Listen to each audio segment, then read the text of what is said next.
Hello, welcome back to another video. This is an overview on mixing in ProTools. Mixing is about finding a good balance and then shaping and adding color to your project. Before you begin mixing, it's a good idea to have a reference mix, which is a song that is mixed similarly to how you would like your mix to be. Additionally, it's a good practice that before mixing, you listen to your project and you write down any issues that you hear, anything that you want to add or fix. You can kind of create like a checklist for yourself as you go. So as an overview, first you might want to EQ out any unwanted muddiness or harsh frequencies, and you will also want to boost any areas to help instruments blend. You'll then want to control dynamics by applying compression to even out tracks, use limiters to control peaks if needed, and use gates to clean up any mic bleed. And if you want, you can add reverb and delay to create space and depth in your project to some of your tracks. You would then want to use automation to maintain the consistency of the volumes of your tracks. And then lastly, you can add any other desired effects to add color or texture to your project. Personally, I would do it all in this exact order: EQ, and then control dynamics, add reverb or delay, use automation, and then any effects. Just because you're tackling all the problems at first, and then as you go, you're kind of being more creative and adding color and the touches that you would need,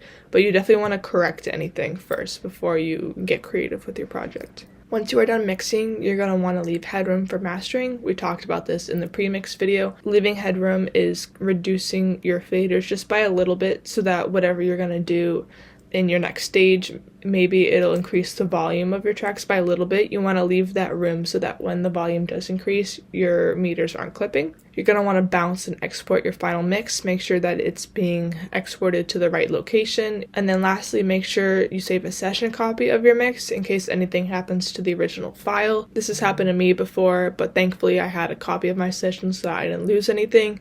Sometimes stuff just happens and a file can get corrupted. It can just disappear for no reason sometimes, but by making sure you have a copy of it, you'll always be safe. I like to bounce my first copy to my folder that I have dedicated to my session, and then I'll create a copy and I'll save it to either a physical hard drive I have, or I can upload it to my Microsoft OneDrive so that I'll always have a copy of it no matter what. And yeah, once you're all done with that, you're done mixing and you're ready to get on to your mastering process. Thank you for watching this video. I hope you enjoyed this pretty brief overview of mixing. I hope you were able to learn a few things, and I'll see you in the next video when we talk about mastering.